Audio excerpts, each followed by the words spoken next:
Hello, আসসালামু আলাইকুম। Job মেডিসিনের আজকে সাধারণ জ্ঞান ক্লাসে সবাইকে স্বাগতম। যারাই আমাদের সাথে আজকে সাধারণ জ্ঞানের এই গুরুত্বপূর্ণ ক্লাসটিতে যুক্ত হবেন তাদের জন্য আহ, অবশ্যই কিছু এক্সেপশনাল বিষয় রয়েছে, যে বিষয়গুলো বিভিন্ন পরীক্ষাতে আসে। আজকে আপনারা দেখবেন আলোচনার বিষয় কি, সেটা হচ্ছে ঐতিহাসিক স্থান স্থাপনা বা প্রত্নতাত্ত্বিক নিদর্শন।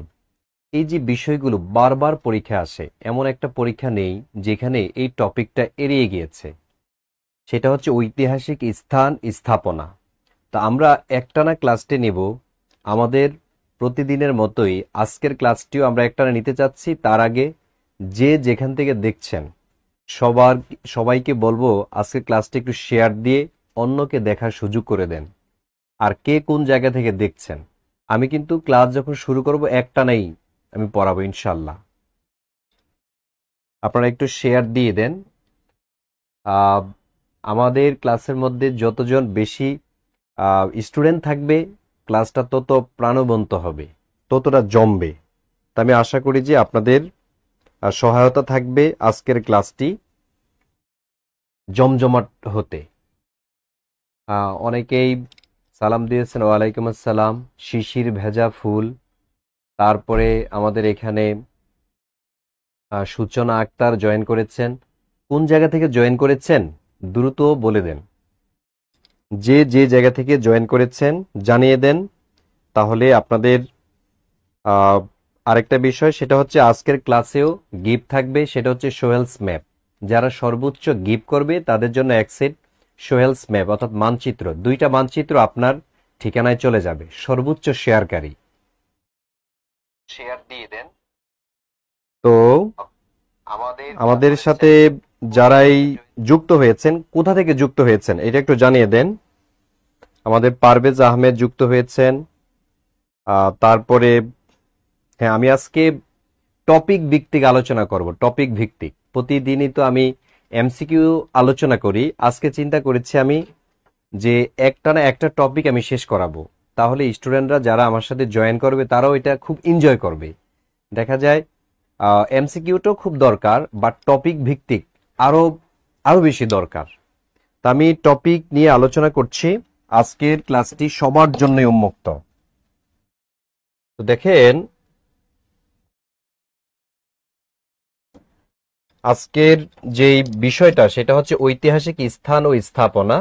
এখান থেকে আমি মূলত পড়াবো ঐতিহাসিক স্থান ও স্থাপনা। আপনারা দেখেছেন তো, এর মধ্যে প্রথম যে টপিকটা আমি আলোচনা করব, এখান থেকে দেখেন কতগুলো প্রশ্ন এসেছে এই পর্যন্ত বিসিএস নিবন্ধন অথবা চাকরির পরীক্ষাতে।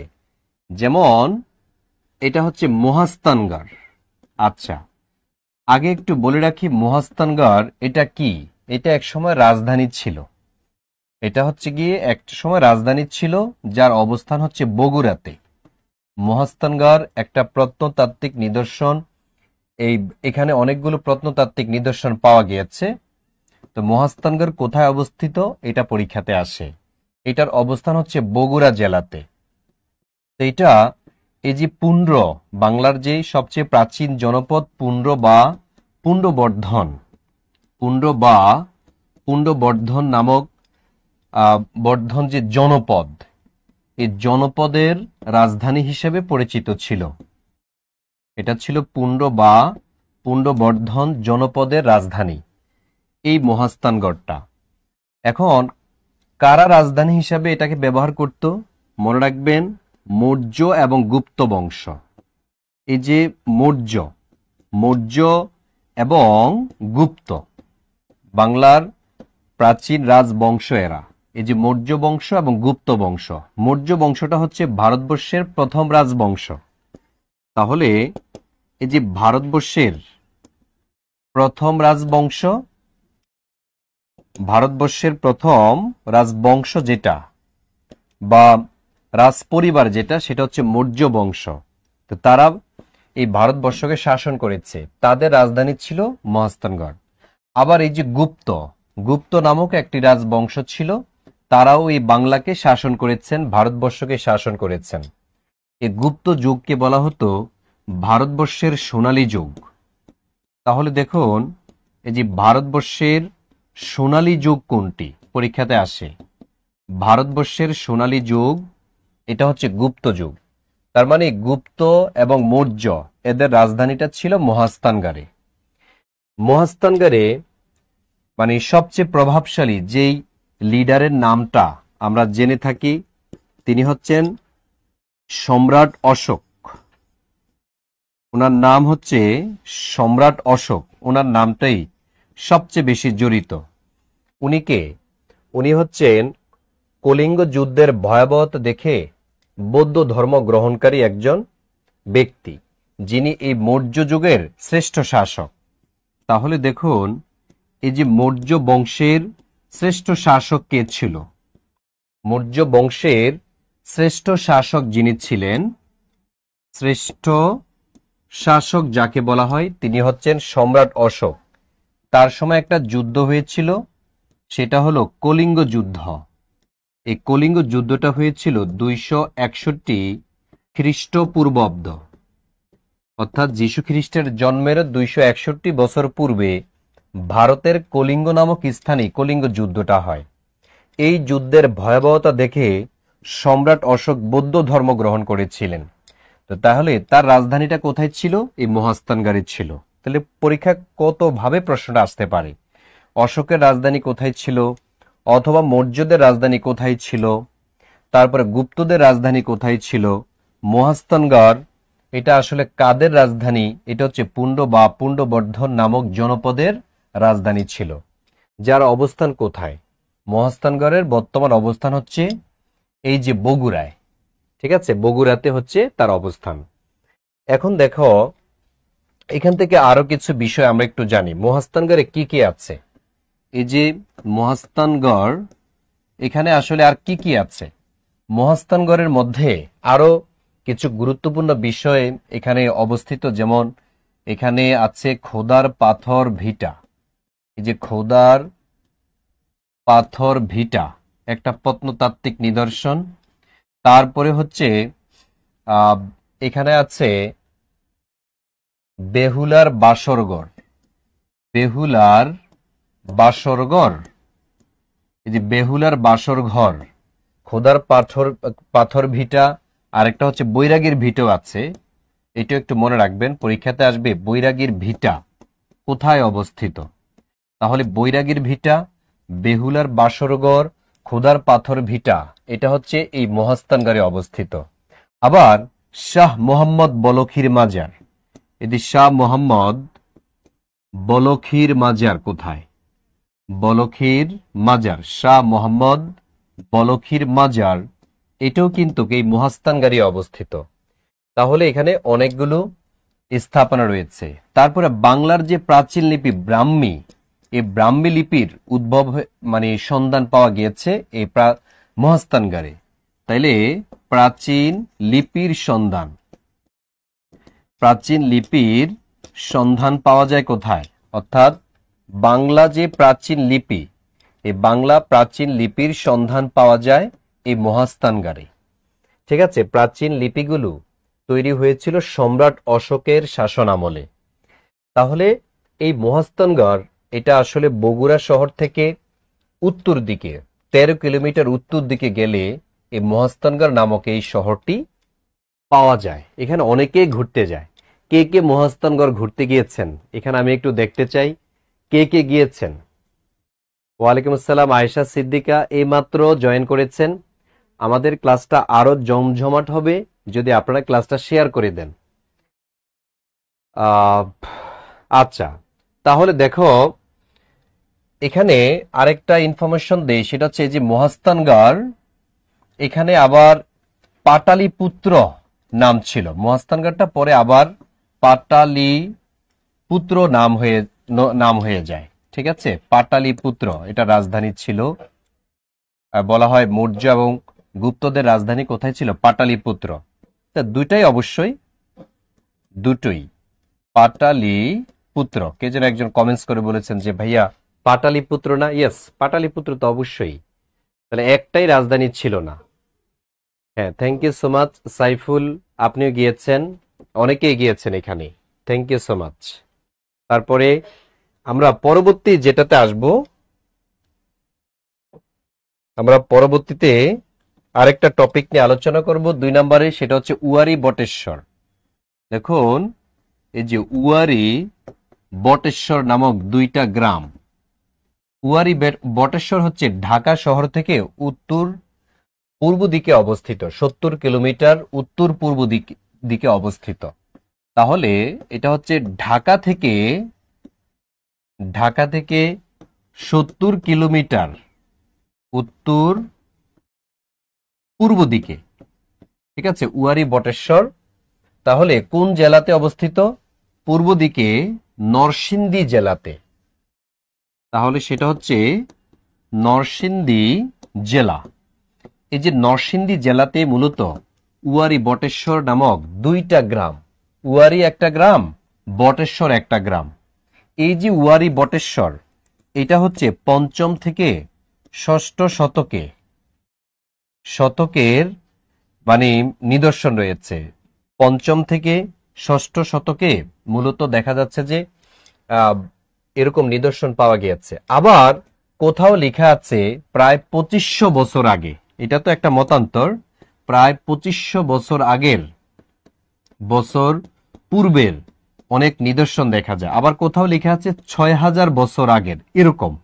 তাহলে এই সালগুলো আপনাদের পড়া দরকার নেই কত সাল আগের, তবে এটা একটা প্রাচীন মানে মানে স্থান, যেটার অবস্থান হচ্ছে এই নরসিংদীতে। উয়ারি বটেশ্বরের অবস্থান কোথায়? এটা হচ্ছে নরসিংদীতে। তারপরে আমরা আরেকটা দেখি, 3 নম্বরে আমরা যেটা দেখব সেটা হচ্ছে বাংলাদেশের প্রত্নতাত্ত্বিক নিদর্শনগুলোর মধ্যে যদি বলা হয় যে আর কি কি আছে, তাহলে আমরা দেখি দেয়া আছে উত্তরা গণভবন। এই যে স্থাপনা একটা আছে উত্তরা গণভবন। তাহলে দেখেন উত্তরা গণভবন 1743 সালে নির্মিত। 1743, আবার কোথাও পেয়েছি 1734, তবে এটা একটু অ্যাপ্রোপ্রিয়েট। 1743 সালে উত্তরা গণভবন নির্মিত হয়েছে। কে নির্মাণ করেছেন? রাজা দয়ারাম। এই যে রাজা দয়ারাম, তিনি মূলত এই উত্তরা গণভবনটা তৈরি করেছেন। তো উত্তরা গণভবনের অবস্থান কোথায়, এটা কি জানেন আপনারা? এটা কতবার পরীক্ষা আসছে দেখেন তো। উত্তরা গণভবন এর অবস্থান কোথায় অবস্থিত, কে বলতে পারবেন? উত্তরা গণভবন এটা হচ্ছে নাটোর। উত্তরা গণভবনের অবস্থান হচ্ছে নাটোর। তো 1743 সালে প্রতিষ্ঠিত এই উত্তরা গণভবনটি গভর্নর হাউস নাম দেয়া হয়েছিল। বর্তমানে এই উত্তরা গণভবনটি উত্তর অঞ্চলের সচিবালয় হিসেবে ব্যবহৃত হয়ে আসছে, কারণ শেখ মুজিবুর রহমান এই উত্তরা গণভবনকে মানে স্বীকৃতি দিয়েছে এবং এটা মেরামত করে এটা সরকারি কাজে ব্যবহার করছে। তার মানে বর্তমানে উত্তরাঞ্চলের সচিবালয় বা সেক্রেটারিয়েট কোনটি? এটা হচ্ছে এই উত্তরা গণভবন, এটা হচ্ছে নাটোরে অবস্থিত। এই ইয়াটা খুবই গুরুত্বপূর্ণ। আর কে প্রতিষ্ঠা করেছে? এটাও দেবী চৌধুরানীর অধীনস্থ মানে এই রাজা দয়ারাম, যিনি নাটোরে উত্তরা গণভবন নামে এই ভবনটি নির্মাণ করেছেন 1743 সালে।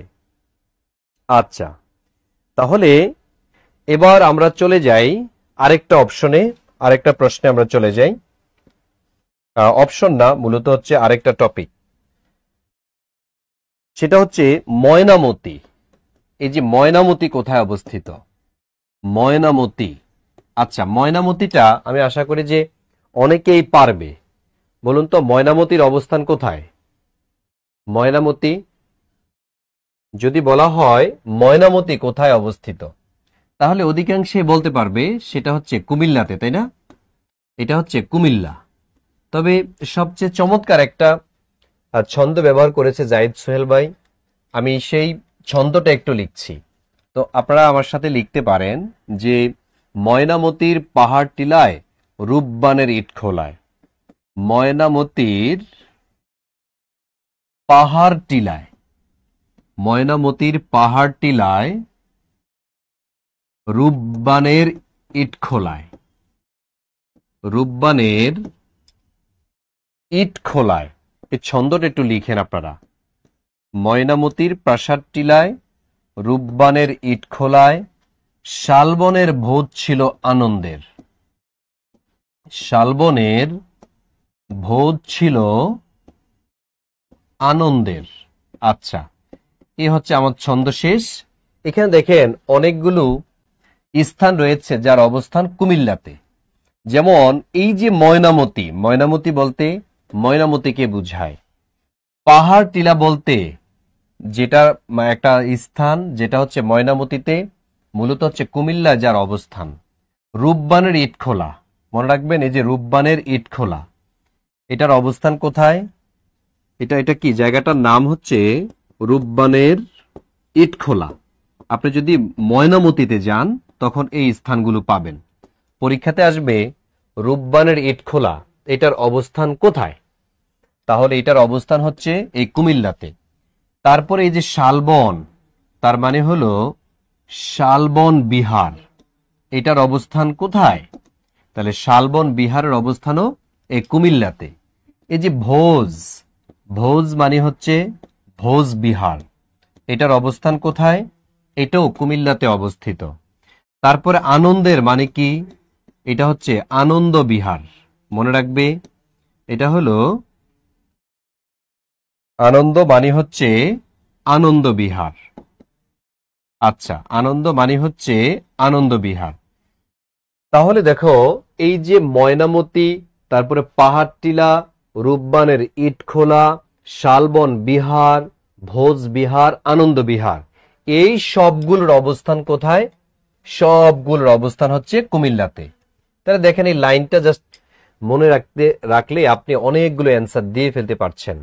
ময়নামতির পাহাড় টিলায় রূপবানের ইটখোলায় শালবনের ভোজ ছিল আনন্দের। ময়নামতির পাহাড় টিলায় রূপবানের ইটখোলায় শালবনের ভোজ ছিল আনন্দের। খুব চমৎকার কিন্তু। তাহলে আমরা দেখলাম কুমিল্লা, এই কুমিল্লার স্থানগুলো। ময়নামতি সম্পর্কে এরকম একটা চমৎকার একটা ইতিহাস আছে, সেটা কি জানেন? এই যে ময়নামতি কুমিল্লাতে, ময়নামতি কিন্তু একজন মহিলার নাম। ময়নামতি, এটার পূর্ব নাম কি আপনারা কি জানেন? এটার পূর্ব নাম ছিল রোহিতগিরি। ঠিক আছে, রোহিতগিরি ছিল ময়নামতির পূর্ব নাম। এই রোহিতগিরির বর্তমান নাম ময়নামতি কেন হলো? এই এলাকার রোহিতগিরি একজন রাজা ছিলেন, ওনার নাম হলো রাজা মানিকচন্দ্র। রাজা মানিকচন্দ্র এই ময়নামতিকে পছন্দ করতেন। মানিকচন্দ্র বয়সে অনেক বেশি ছিলেন, ময়নামতি ছিল খুবই ইয়াংস্টার। ময়নামতি রাজি ছিলেন না, কিন্তু মানিকচন্দ্র যেভাবে হোক ময়নামতিকে রাজি করালো, কারণ তিনি রাজা মানুষ। আর ময়নামতি তো আর এমন না, কিন্তু সুন্দর, খুব সুন্দর। মেয়েদের আসলে টাকা পয়সা লাগে না, সৌন্দর্য এই জিনিসটা থাকলেই কিন্তু যে কোনো মানুষ তাকে পছন্দ করে। আর যদি একটু বুদ্ধিশুদ্ধি থাকে বা ভালো মেধাবী হয় তাহলে তার কথাই নেই। তাহলে এই যে ময়নামতি, এটা হচ্ছে রাজা মানিকচন্দ্রের স্ত্রী। তাহলে রাজা মানিকচন্দ্রের স্ত্রী হচ্ছে এই ময়নামতি। এই স্ত্রীর নাম অনুযায়ী রোহিতগিরির নাম হয়ে যায় ময়নামতি। ঠিক আছে, রাজা মানিকচন্দ্রের স্ত্রী ময়নামতির নাম অনুযায়ী এই ময়নামতির নামকরণ করা হয়, রোহিতগিরির নাম হয়। আচ্ছা, এবার আসি আমরা পরের আরেকটা অংশে। সেটা হচ্ছে আমরা লিখব এই যে আমাদের সোনারগাঁও। দেখুন এই সোনারগাঁও সম্পর্কেও এরকম একটা ইতিহাস আছে। সোনারগাঁও, সোনারগাঁও এটা কোথায় অবস্থিত? এটা হচ্ছে নারায়ণগঞ্জ। নারায়ণগঞ্জ ঢাকা থেকে 21 কিলোমিটার যদি পূর্ব দিকে যান তাহলে নারায়ণগঞ্জটা পাওয়া যায়। তো এখানে আছে সোনারগাঁও। সোনারগাঁয়ের পূর্ব নাম কি? পরীক্ষাতে আসে। সোনারগাঁয়ের পূর্ব নাম আপনারা জানেন কিনা দেখি, কে বলতে পারবেন? চলে, বুদ্ধি লাগে না? না না, রূপ থাকলেই চলে না, আবার বুদ্ধিও লাগে। ঠিক আছে, আমাদের একজন বলেছে রূপ থাকলে হয়, বুদ্ধি লাগে না। না, লাগে, সবই লাগে। ঠিক আছে, সুন্দর হলে হয় না। তাহলে আমি আপনাদেরকে প্রশ্ন করেছি সোনারগাঁও এর পূর্ব নাম কি, কে বলতে পারবেন? সোনারগাঁওয়ের পূর্ব নাম পারেন? যদি পারেন লিখেন। ঠিক আছে, কমেন্টস করেন। ঠিক আছে, কমেন্টস করার মাধ্যমেই কিন্তু পড়া হয়ে যাচ্ছে। আপনারা কিন্তু জানেন না, কমেন্টস করার মাধ্যমে লেখা হয়ে যাচ্ছে, অথবা আপনি কাগজ কলম নিয়ে লিখেন। ঠিক আছে, আর কৃতজ্ঞতা জায়গা থেকে ক্লাসটি শেয়ার করে দেন। ক্লাসটা শেয়ার করলে 2টা মানচিত্র পাবেন। এটা আমার লেখা মানচিত্র, সোহেলস ম্যাপ। ঠিক আছে, আমি আপনার ঠিকানায় পাঠিয়ে দিব। চেক করব আমি সবচেয়ে বেশি কে শেয়ার করেছে। এবং আমি কুইজ রাখি ক্লাসের মধ্যে, যারা কুইজেও অ্যান্সার করতে পারে তাদেরকে আমি কিন্তু গিফট দিয়েছি। তো আজকের ক্লাসে হচ্ছে যে শেয়ার করবে তার জন্য থাকবে। তাহলে দেখেন, এই যে সোনারগাঁও, এই সোনারগাঁয়ের পূর্ব নাম যারা অ্যান্সারটা করেছেন সুবর্ণগ্রাম, তাদের সবাইকে ধন্যবাদ। এটা হচ্ছে সুবর্ণগ্রাম। এই সুবর্ণগ্রাম বর্তমানে সোনারগাঁও কেন হলো? কারণ এখানে সোনারগাঁও মূলত মুসলিম শাসনামলের রাজধানী ছিল। মুসলিম শাসনামলে রাজধানী ছিল এই সোনারগাঁও। তো এখানে 12 ভূঁইয়াদের একজন নেতা ছিলেন যার নাম হচ্ছে ঈশা খাঁ। এই যে ঈশা খাঁ, ঈশা খাঁ কে ছিলেন? ঈশা খাঁ হচ্ছে 12 ভূঁইয়াদের নেতা। 12 ভূঁইয়াদের নেতা ঈশা খাঁ হচ্ছে 12 ভূঁইয়াদের নেতা ছিলেন, কিশোরগঞ্জের ঈশা খাঁ। এই ঈশা খাঁর যে স্ত্রী, ঈশা খাঁর স্ত্রীর নাম হচ্ছে এই সোনা বিবি। ঈশা খাঁর স্ত্রীর নাম কি? সোনা বিবি। এই সোনা বিবির নাম অনুযায়ী আজকের সোনারগাঁ এর নামকরণ হয়েছে। ঠিক আছে, সোনা বিবির নাম অনুযায়ী সুবর্ণ গ্রামের নাম হয়ে যায় সোনারগাঁও। ঠিক আছে, ঈশা খাঁর স্ত্রী। এই সোনারগাঁ স্বাধীন করা হয়েছিল 1338 সালে। আপনারা জানেন, এই যে ফখরুদ্দিন মোবারক শাহ নামক একজন মুসলিম শাসক, ফখরুদ্দিন মোবারক শাহ। তাহলে ফখরুদ্দিন মোবারক শাহ 1338 সালে সোনারগাঁয়ের স্বাধীনতা ঘোষণা করেছিলেন। সোনারগাঁয়ের স্বাধীনতা ঘোষণা। তাহলে সোনারগাঁয়ের স্বাধীনতা ঘোষণা করলেন কে? ফখরুদ্দিন মোবারক শাহ 1338 সালে। এই ফখরুদ্দিন মোবারক শাহকে বলা হয় বাংলার প্রথম সুলতান। যদি বলা হয় বাংলার প্রথম সুলতান কে, বাংলার প্রথম সুলতান হচ্ছে এই ফখরুদ্দিন মোবারক শাহ।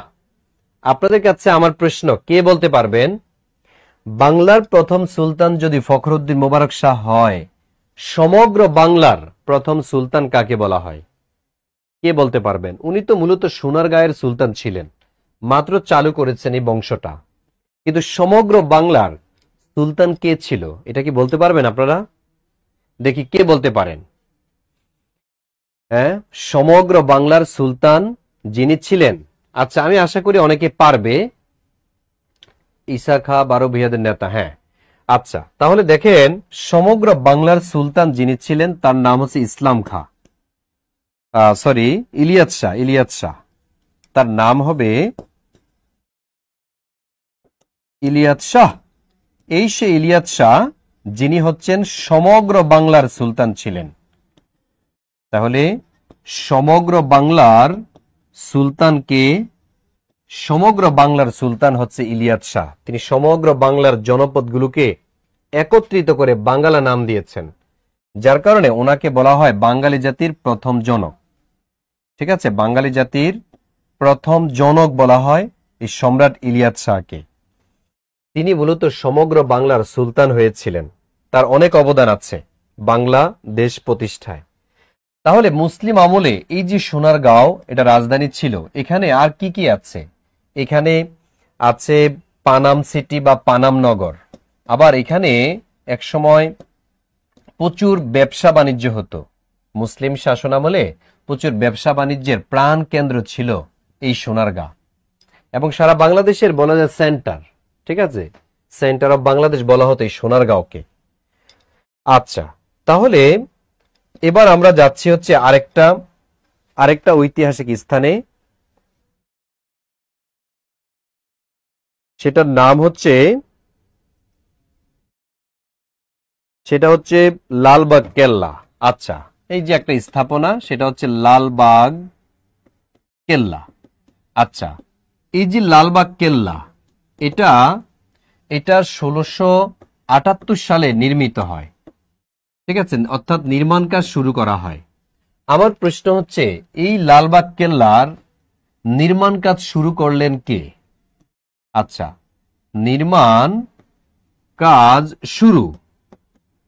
শুরু করেন, আমি অপশন দিচ্ছি, আমি অপশন দিব হচ্ছে শাহ সুজা, আমি অপশন দিব হচ্ছে শাহ সুজা, আমি অপশন দিব হচ্ছে শায়েস্তা খান। শায়েস্তা খান। তাহলে বলুন তো এখানে সঠিক অ্যান্সার কি আছে? আচ্ছা, আমি আরেকটা দেই, আমি দিব হচ্ছে শাহজাদা আজম। শাহজাদা আজম। আমি আরেকটা অপশন দিব, সেটা হচ্ছে আওরঙ্গজেব। আওরঙ্গজেব। তাহলে এখানে সঠিক অ্যান্সার কোনটা? মানে লালবাগ কেল্লার নির্মাণ কাজ শুরু করেন কে? শাহ সুজা, নাকি শায়েস্তা খান, নাকি শাহজাদা আজম, নাকি আওরঙ্গজেব? এখানে সঠিক অ্যান্সার কোনটা হবে? আপনারা কি পারেন? একজনে বলেছে শায়েস্তা খান, আমাদের মহিবুল্লাহ বলেছেন খ, তারপর মাকসুদা, আমাদের হৃদয় চন্দ্র দেব বলছেন আজম শাহ। হ্যাঁ, হৃদয় চন্দ্র, আপনারটা সঠিক হয়েছে। তার মানে হচ্ছে শাহজাদা আজম 1678 সালে এই লালবাগ কেল্লার নির্মাণ কাজ শুরু করেছিলেন। এটার পূর্ব নাম কি? এটা পরীক্ষাতে আসে, মনে রাখতে হবে। এটার পূর্ব নাম আওরঙ্গাবাদ দুর্গ। আওরঙ্গাবাদ দুর্গ ছিল, এটা কয়েকবার পরীক্ষা আসে। এই যে আওরঙ্গাবাদ দুর্গের বর্তমান নাম লালবাগ কেল্লা। তাহলে শাহজাদা আজম ছিলেন এই আওরঙ্গজেবের ছেলে। শাহজাদা আজম তার বাবার নাম অনুযায়ী এই আওরঙ্গাবাদ দুর্গ নামক এই বাড়িটি নির্মাণ করে। বিশাল একটা সরকারি ভবন পরবর্তীতে ব্যবহৃত হয়। এই আওরঙ্গাবাদ দুর্গের বর্তমান নামই লালবাগ কেল্লা, যেটা ঢাকার লালবাগে অবস্থিত। কিন্তু এটা নির্মাণ কাজ শেষ করলেন যিনি, তিনি হচ্ছেন আমাদের এই শায়েস্তা খান। ঠিক আছে, শায়েস্তা খান হচ্ছে নির্মাণ কাজ শেষ করলেন। এখন শায়েস্তা খানের প্রিয় কন্যা ছিল, ওনার নাম হচ্ছে ইরান দোক্ত। এই মেয়েটা হচ্ছে পালিত কন্যা, ইরান দোক্ত।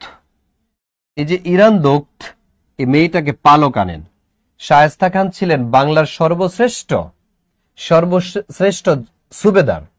তা সত্ত্বেও শায়েস্তা খানের কোনো সন্তানাদি ছিল না, যার কারণে ইরান দোক্ত নামক এই মেয়েটাকে তিনি পালক আনলেন।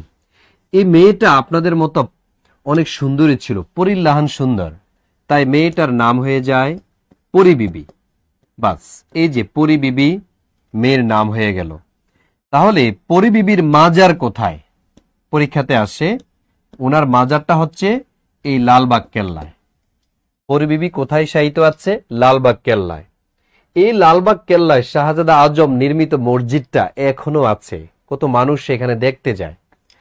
সেই মুঘল আমলের যে স্থাপত্য, তারা কোন ধরনের অস্ত্র ব্যবহার করতেন, তারা কোন ধরনের প্লেট ব্যবহার করতেন, আবার গোসল করতেন, এগুলো কিন্তু লালবাগ কেল্লাতে গেলে আপনি দেখবেন। গিয়েছেন আপনি? কারা কারা গিয়েছেন একটু জানান তো। আচ্ছা, আপনারা যারা যারা গিয়েছেন তারা একটু জানাবেন। তাহলে দেখি আপনাদের মনে আছে কিনা। আমি একটা প্রশ্ন করি, কে বলতে পারবেন পাঁচ বিবি এর মাজার কোথায় অবস্থিত? পাঁচ বিবি এর মাজার, পাঁচ বিবি এর মাজার কোথায় অবস্থিত? আচ্ছা, আমি অপশন দিব হচ্ছে লালবাগ। আচ্ছা, আমি অপশন দিব হচ্ছে লালবাগ কেল্লা। আচ্ছা, দেখি এখানে সঠিক অ্যান্সার কোনটা হবে, দেখি বলতে পারবেন আপনারা? যাইনি, যাব। হ্যাঁ, হৃদয় চন্দ্র বলছে যাব, ইনশাল্লাহ হ্যাঁ যাবেন। পরিবিবির আসল নাম হলো ইরান দোক্ত। জি, পরিবিবির প্রকৃত নাম হচ্ছে ইরান দোক্ত ছিল। ওকে, আমাদের পালিত মেয়ের নাম হচ্ছে পরিবিবি। আচ্ছা, আমি মনে হয় কমেন্টস পরে দেখছি। এখানে যারা অ্যান্সার করছেন, পাঁচ বিবি এর মাজার কোথায় অবস্থিত? এই যে পাঁচ বিবির মাজার, এটা কি লালবাগে নাকি লাল কেল্লাতে? অনেকে অ্যান্সার করছে, কিন্তু অনেকের অ্যান্সার হয়নি, কারণ এখানে অপশন এখনো আমি দেইনি। পাঁচ বিবির মাজার যেখানে, সেটা হচ্ছে সোনারগাঁও। ঠিক আছে, এই সোনারগাঁওতে হচ্ছে পাঁচ বিবির মাজার অবস্থিত। ঠিক আছে, পাঁচ বিবির মাজার এটা হবে এই সোনারগাঁও। পাঁচ বিবির মাজার হচ্ছে সোনারগাঁও। ঠিক আছে, যারা এই অ্যান্সারটা দিয়েছেন তাদেরটাই সঠিক হয়েছে, পাঁচ বিবির মাজার। আর যদি বলা হয় সতর্কতা, যে পরিবানুর মাজার কোথায়? পরিবানু, এই পরিবানুর মাজার কোথায়?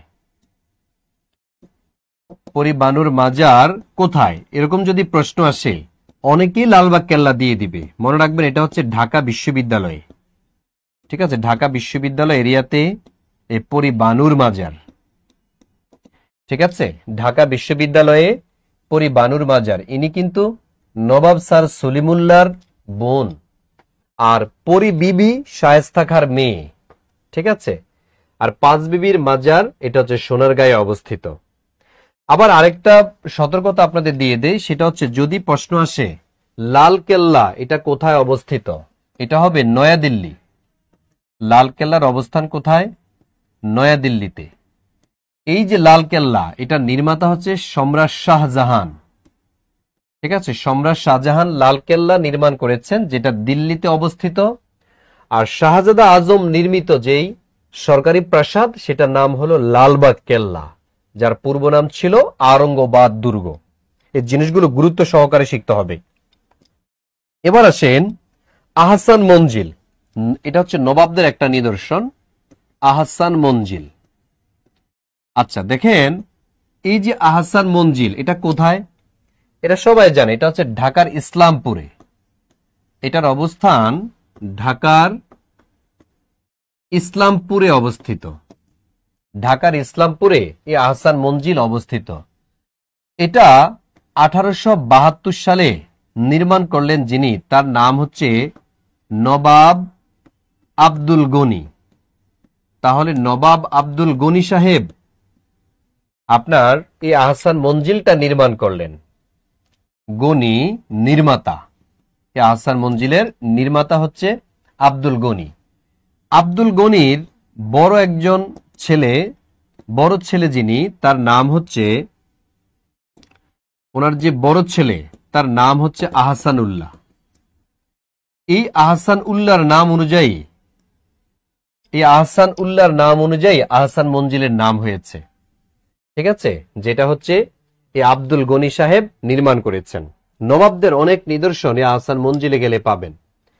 বাংলাদেশ সরকার এটাকে 1992 সালে জাতীয় জাদুঘরের অন্তর্ভুক্ত করেন। ঠিক আছে, জাতীয় জাদুঘরের অন্তর্ভুক্ত করেন 1992 সালে। জাতীয় জাদুঘরের অন্তর্ভুক্ত হয়। বর্তমানে এটি একটি জাদুঘর হিসেবেই রয়েছে। তারপরে আপনি ঘুরতে যাবেন, এখানে নবাবদের অনেক নিদর্শন রয়েছে। তাহলে এই সেই আহসান উল্লাহ, যিনি হচ্ছেন কার পিতা জানেন? আহসান উল্লাহর সন্তান হচ্ছে এই যে নওয়াব সলিমুল্লাহ,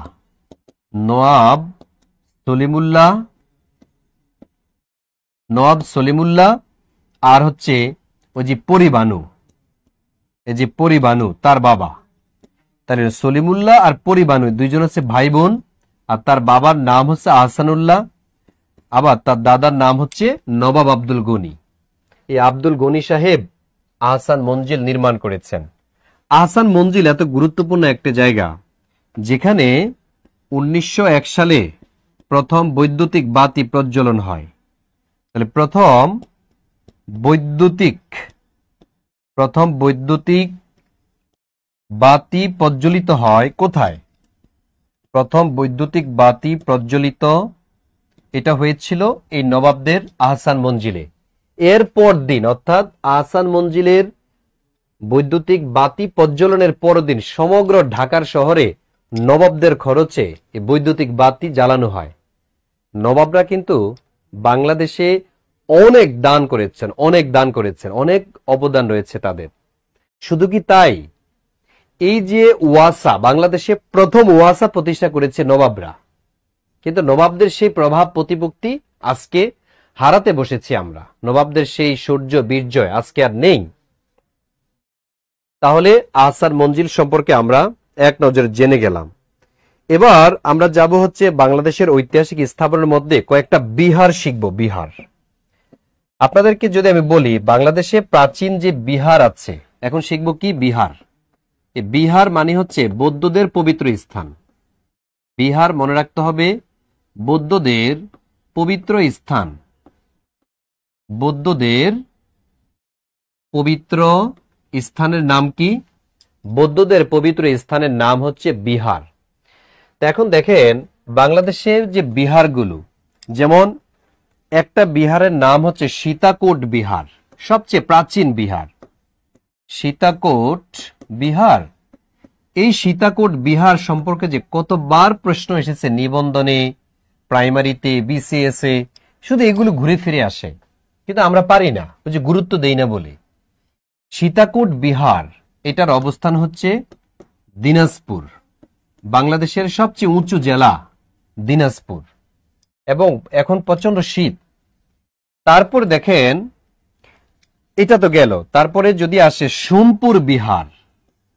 এই যে সোমপুর বিহার, এটার অবস্থান কোথায়? সোমপুর বিহার হচ্ছে রাজশাহী বিভাগের নওগাঁ জেলাতে। এই নওগাঁয় অবস্থিত হচ্ছে সোমপুর বিহার। সোমপুর বিহারের আরেকটা নাম আছে, এটার আরেক নাম কি? এটার আরেক নাম হচ্ছে পাহাড়পুরের বৌদ্ধ বিহার। তাহলে এটাকে বলা হয় পাহাড়পুরের বৌদ্ধ বিহার। আমি কিন্তু টপিক ভিত্তিক আলোচনা করছি, যারাই শেষে জয়েন করেছেন একটু থাকেন, দেখেন আমরা অনেকগুলো গুরুত্বপূর্ণ বিষয় আলোচনা করব, এখান থেকে অনেক প্রশ্ন আপনি পেয়ে যাবেন ইনশাল্লাহ। তাহলে পাহাড়পুরের বৌদ্ধ বিহার, এটার আরেক নাম। এই যে সোমপুর বিহার, এটার নির্মাতা কে ছিলেন?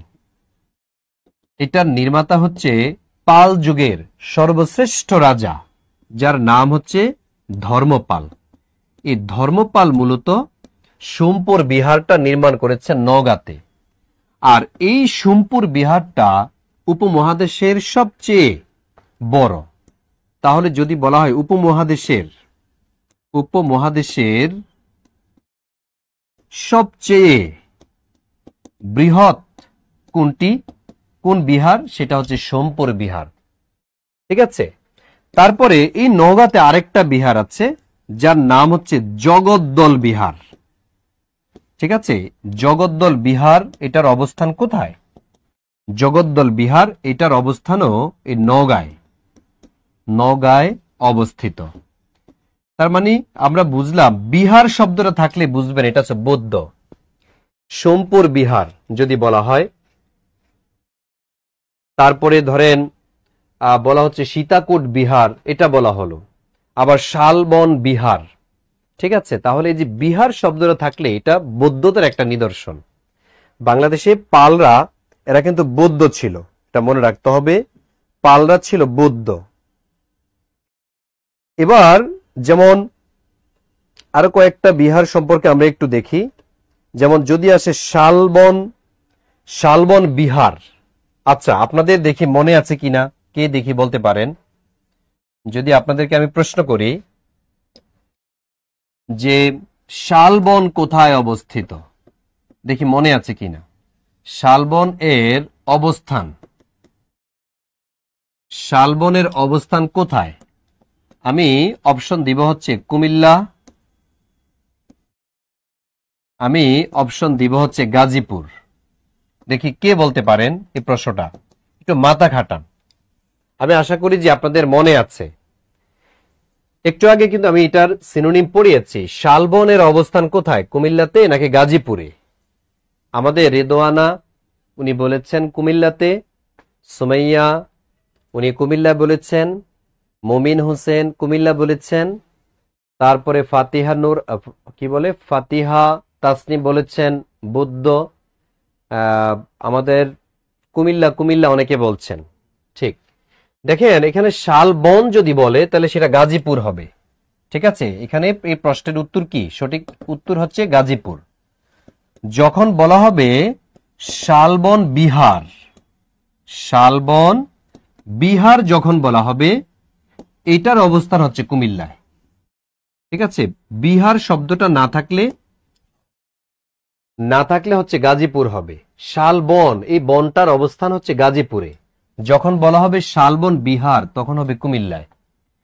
এভাবে আপনাকে মানে পেঁচে ফেলে দিবে যে আপনি আসলে ভালো করে পড়েছেন কিনা। কেউ হচ্ছে কোন রকম পড়ে চান্স পাওয়ার চেষ্টা করে, নো, এটা হবে না। আপনাকে পারতে হবে, ভালো করে পারতে হবে।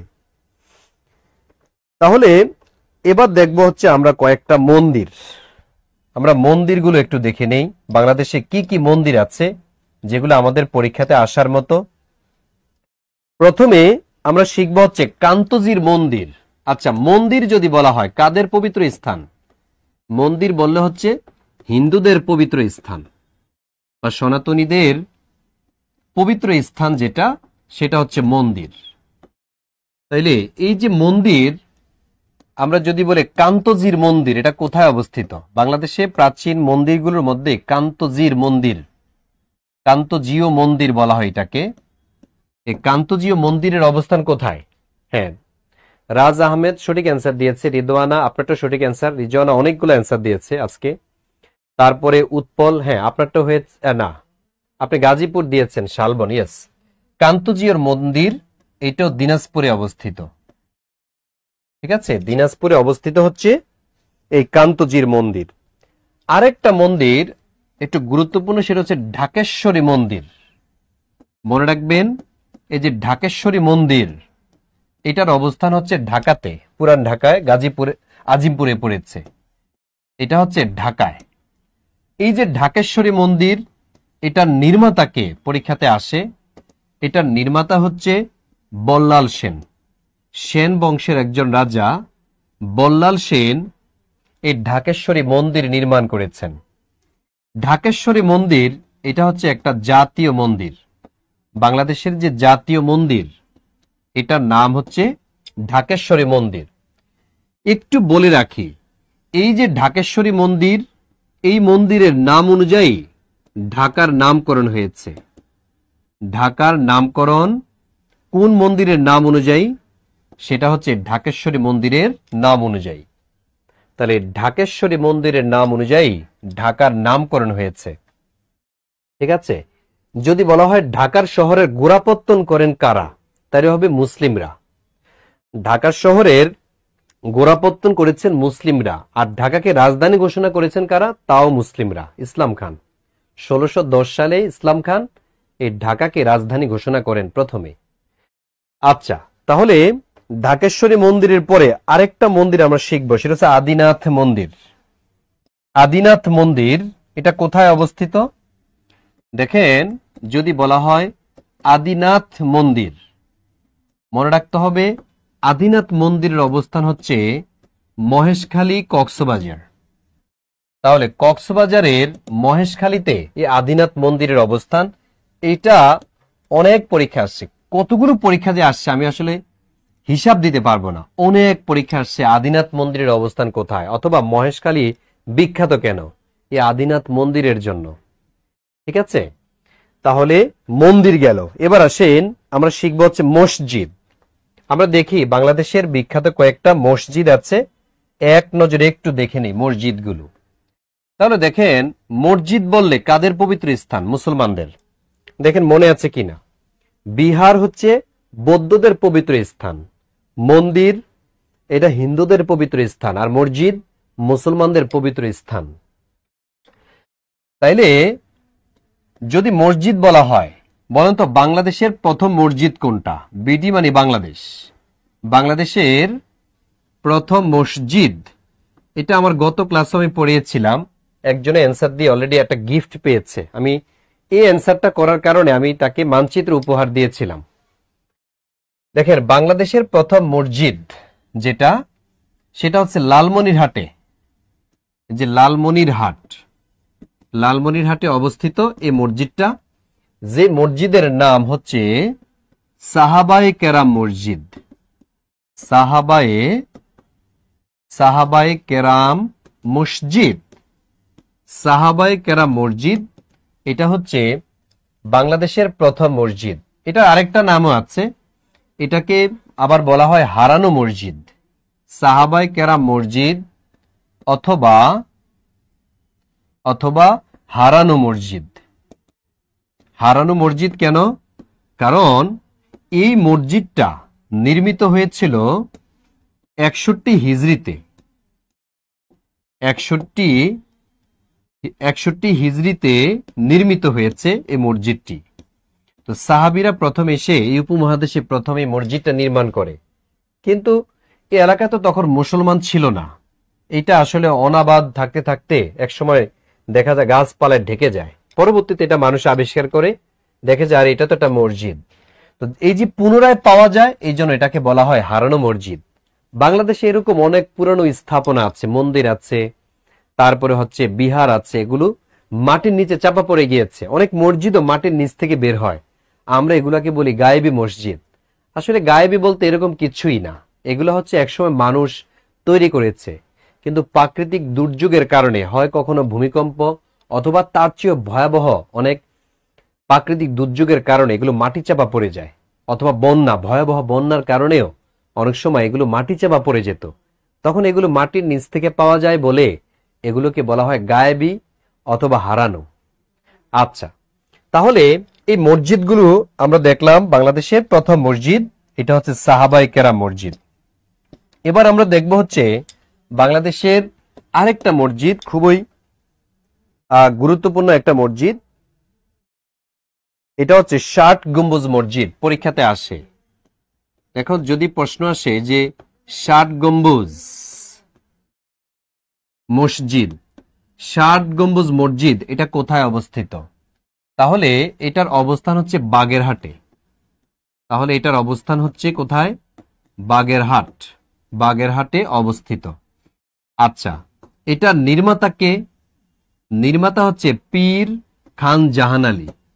পীর খান জাহান আলী, উনি 14 শতকে এটা নির্মাণ করেন। 14 শতক। তাহলে 14 শতকের নির্মিত মসজিদ 60 গম্বুজ মসজিদ। এই মসজিদে গম্বুজ সংখ্যা কত, এটা আপনাদের একটু কমেন্টস আমি দেখতে চাচ্ছি। এটার গম্বুজ সংখ্যা কয়টি বলেন তো? 60 গম্বুজ মসজিদে গম্বুজ সংখ্যা কয়টি? এটা আমাদের একজনে আগে অ্যান্সার করে ফেলেছে যে ভাইয়া তো এই প্রশ্নটা করবেই। আসলেই এই প্রশ্নটি আসে বারবার, মানে এই প্রশ্নটা 60 গম্বুজ মসজিদে গম্বুজ সংখ্যা কয়টি? সবাই কল্পনা করা হচ্ছে যেহেতু 60, মানে সবাই চিন্তা করে 60টি মনে হয়, কিন্তু 60টি না। আসলে 60 গম্বুজ মসজিদে আমাদের এটা জান্নাতুল ফেরদৌস অ্যান্সার করেছেন, বাবুল ইসলাম অ্যান্সার করেছেন, নুমান অ্যান্সার করেছেন, আসমা, তারপরে হচ্ছে শারমিন চৌধুরী, তারপরে হচ্ছে বন্ধু আলামিন আহমেদ বন্ধু বলেছে, হাসিব আলম আপনারটা সঠিক হয়েছে, রহমান, আরিফুর রহমান, তারপরে হচ্ছে রহমতুল্লাহ, তারপর হচ্ছে পাঠান, অনেকের অ্যান্সার সঠিক হয়েছে। তার মানে হচ্ছে 81টি। ঠিক আছে, এই 81টি গম্বুজ রয়েছে 60 গম্বুজ মসজিদে। ঠিক আছে, তারপরে আরেকটা সতর্কতা, সেটা হচ্ছে যখন বলা হবে 7 গম্বুজ মসজিদ, এই যে 7 গম্বুজ মসজিদ, এইটা কোথায় অবস্থিত? দেখেন, একটা হচ্ছে 60 গম্বুজ মানে 60 ডোমস, এটা হচ্ছে 7 ডোমস। 7 গম্বুজ মসজিদ, এটার অবস্থান কোথায়? পরীক্ষাতে আসে। আমি দেখি অপশন দেই। আমি 1 নম্বর অপশন দিব হচ্ছে মোহাম্মদপুর। মোহাম্মদপুর। আমি খতে অপশন দিব হচ্ছে বাগেরহাট। কি হবে বলেন তো সঠিক অ্যান্সার? ক না খ? ক বা খ লিখবেন। বাগেরহাট নাকি মোহাম্মদপুর, এটা কোথায় অবস্থিত? এই 7 গম্বুজ মসজিদ মোহাম্মদপুরে নাকি বাগেরহাটে অবস্থিত? একটু জানিয়ে দেন। 7 গম্বুজ মসজিদ এটার অবস্থান কোথায়? হ্যাঁ, এটার অবস্থান কোথায়? এই যে প্রশ্ন, মোহাম্মদপুরে নাকি বাগেরহাটে? একজন বলেছে ঢাকায়, আরেকজন বলেছেন মোহাম্মদপুরে, আমাদের নীলা মেঘ বলেছে মোহাম্মদপুরে। তারপরে আমাদের এখানে অনেকে দেখছি অ্যান্সার করছেন। আসলেই আমার খুব ভালো লাগে যখন দেখি রেসপন্স করেন, আর যখন দেখি যে না একবারে মানে কোনো প্রকার রেসপন্স নেই, তখন ভাবি যে আসলে ক্লাসটা মনে হয় আপনারা বুঝতেছেন না, অথবা আমি বুঝাতে পারছি না আপনাকে। ঢাকার Mohammadpur, yes, thank you so much, thank you. তার মানে হচ্ছে এই মোহাম্মদপুরে, তাহলে বাগেরহাটে 60 গম্বুজ আর মোহাম্মদপুরে হচ্ছে এই 7 গম্বুজ। এই যে 7 গম্বুজ মসজিদ, এটার নির্মাতা কে? মনে রাখতে হবে এটার নির্মাতা যিনি, তিনি হচ্ছেন উমিদ খাঁ। তাহলে উমিদ খাঁ হচ্ছেন শায়েস্তা খানের ছেলে। উমিদ খাঁ এটার নির্মাতা, যিনি শায়েস্তা খানের ছেলে। তাহলে শায়েস্তা খানের ছেলে উমিদ খাঁ এই 7 গম্বুজ মসজিদ নির্মাণ করেছেন।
ওকে, থ্যাংক ইউ সো মাচ। যারা অ্যান্সার করেছেন সবাইকে ধন্যবাদ। তো অনেকে দেখছি অ্যান্সার করছেন, তাহলে আরেকটা একটু ঘোষণা আপনাদেরকে দিয়ে দেই। সেটা হচ্ছে আমাদের জব মেডিসিন 47তম বিসিএস এর জন্য যে ম্যারাথন একটা কোর্স চালু করেছে। আজকের মধ্যে যদি কেউ ভর্তি হন, 5,000 টাকার পরিবর্তে মাত্র 3,000, ঠিক আছে, 5,000 টাকার পরিবর্তে মাত্র 3,000 টাকা ভর্তি হতে পারবেন। আগামী 7 তারিখ একটা সেমিনার আছে, তো অনলাইনে যারা ভর্তি হবেন এই সুযোগটা পাচ্ছেন। 150 দিনে 150 মার্ক কমন রাখার সে আশা আমরা করি, এবং কি সর্বোচ্চ আমরা চেষ্টা করবো, ইনশাল্লাহ থাকবে 150 মার্ক নিশ্চিত করার মানে একটা অঙ্গীকার আমরা করেছি। ইনশাল্লাহ আমাদের সাথে থাকেন, ভালো কিছু পাবেন। তার আজকের মধ্যে যদি ম্যারাথন ব্যাচটাতে ভর্তি হন 47তম বিসিএস এ, তাহলে 5,000 টাকার পরিবর্তে আপনি 3,000 টাকায় ভর্তি হতে পারবেন। আচ্ছা, তাহলে আমরা চলে যাই পরবর্তী প্রশ্নে। বাংলাদেশে আর কয়েকটা মসজিদ আছে, যেমন বাঘা মসজিদ। বাঘা মসজিদের অবস্থান কোথায়? দেখেন, যদি বলা হয় বাঘা মসজিদ, তাহলে বাঘা মসজিদ এটার অবস্থান হচ্ছে রাজশাহীতে। ঠিক আছে, কয়েকটা মসজিদ, এটার অবস্থান হচ্ছে রাজশাহীতে। তারপরে যদি বলে কুসুম্বা মসজিদ কোথায় অবস্থিত, এই যে কুসুম্বা মসজিদ, এটার অবস্থান হচ্ছে নওগাঁতে। নওগাঁতে অনেকগুলো প্রাচীন স্থাপনা আছে। কুসুম্বা মসজিদ এটা হচ্ছে নওগাঁতে। আতিয়া জামে মসজিদ এটা কোথায় অবস্থিত? আতিয়া জামে মসজিদ এটার অবস্থান কোথায়? এটার অবস্থান হচ্ছে টাঙ্গাইল। আতিয়া জামে মসজিদ এটার অবস্থান হচ্ছে টাঙ্গাইলে। তারপরে সবচেয়ে বেশি মোস্ট ইম্পর্টেন্ট আমি গুরুত্ব দিয়ে যে বিষয়টা পড়তে বলবো এই পরীক্ষার জন্য, অর্থাৎ সামনে যে পরীক্ষাগুলো সেটার জন্য পড়বেন ছোট সোনা মসজিদ। যদি বলা হয় ছোট সোনা মসজিদ এটা কোথায় অবস্থিত, অথবা যদি প্রশ্ন আসে বড় সোনা মসজিদ এটা কোথায় অবস্থিত, তাহলে মনে রাখবেন ছোট সোনা মসজিদ অথবা বড় সোনা মসজিদ এটার অবস্থানটা জানাটা খুব গুরুত্বপূর্ণ। এই ছোট সোনা মসজিদ এটা হচ্ছে চাপাইতে, এটা হলো চাপাই নবাবগঞ্জ। বাংলাদেশের সর্বপশ্চিমের জেলা হচ্ছে চাপাই নবাবগঞ্জ, যেখানে ছোট সোনা মসজিদের অবস্থান। আর এই যে বড় সোনা মসজিদ এটা হচ্ছে গৌড়ে, পশ্চিম বাংলার গৌড় আমরা বলি, এই গৌড়ে অবস্থিত হচ্ছে এই বড় সোনা মসজিদটি। তাহলে ছোট সোনা মসজিদ এবং বড় সোনা মসজিদ এগুলা পরীক্ষার মধ্যে আসে। আরেকটা প্রশ্ন দিয়ে আমি শেষ করছি, সেটা হচ্ছে বাইতুল মুকাররম। মনে রাখবেন, এই যে বাইতুল মুকাররম মসজিদ, বাইতুল মুকাররম যে মসজিদ, এটা হচ্ছে বর্তমানে বাংলাদেশের জাতীয় মসজিদ। বাইতুল মুকাররম হচ্ছে বাংলাদেশের জাতীয় মসজিদ। এটা নির্মাণ করা হয়েছে কবে? 1968 সালে থারিয়ানি, পাকিস্তানের থারিয়ানি মূলত বাইতুল মুকাররম এই মসজিদটা নির্মাণ করেছেন। যে মসজিদটাকে 1972 সালে 1974 সালে ইসলামী ফাউন্ডেশনের অধীনস্থ করে জাতীয়করণ করা হয়। তাহলে 1974 সালে এই বাইতুল মুকাররমটাকে ইসলামী ফাউন্ডেশনের অন্তর্ভুক্ত, অর্থাৎ এটাকে জাতীয়করণের ঘোষণা দেয়। এটা হচ্ছে ঢাকায় অবস্থিত। তাহলে এই যে মসজিদ, এই যে মন্দির, এই যে বিহার, তারপর স্থাপনা, এই যে গুরুত্বপূর্ণ যে বিষয়গুলো আপনাদেরকে পড়িয়েছি, এগুলো আরো ডিপলি পড়বেন। এটা হচ্ছে টপিক ধরে ধরে পড়বেন। আজকে তো আমি টপিক অনুযায়ী পড়িয়েছি। দেখেন, যারা প্রথম থেকে এ পর্যন্ত ক্লাস করেছেন, আপনাকে অবশ্যই বলতে হবে যে ভাইয়া আজকের ক্লাসের টপিক অনুযায়ী ছিল। তো যারাই আমার সাথে এতক্ষণ পর্যন্ত ছিলেন, এতক্ষণ পর্যন্ত সবাইকে আমি ধন্যবাদ জানাবো এবং আজকের ক্লাসটা আমি এখানে শেষ করব। আপনাদের এতক্ষণ পর্যন্ত অংশগ্রহণ করার জন্য আমি সবাইকে ধন্যবাদ জানাচ্ছি। আজকের ক্লাসটি কেমন ছিল? যদি উপকৃত হয়ে থাকেন তাহলে ইয়েস লিখবেন, এবং যদি কোনো পরামর্শও থাকে বা কোনো সাজেস্ট যে এই টপিকটার উপরে মনে হয় ধারাবাহিক যদি ক্লাস হতো তাহলে ভালো হতো, প্রয়োজনে আমি খুব শীঘ্রই আবার ক্লাস নিব, খুব শীঘ্রই ওই টপিক অনুযায়ী আমি ক্লাস নিব ইনশাল্লাহ। ঠিক আছে, সে পর্যন্ত সবাই সুস্থ থাকবেন, ভালো থাকবেন। আল্লাহ হাফেজ। আজকের ক্লাস এখানেই শেষ।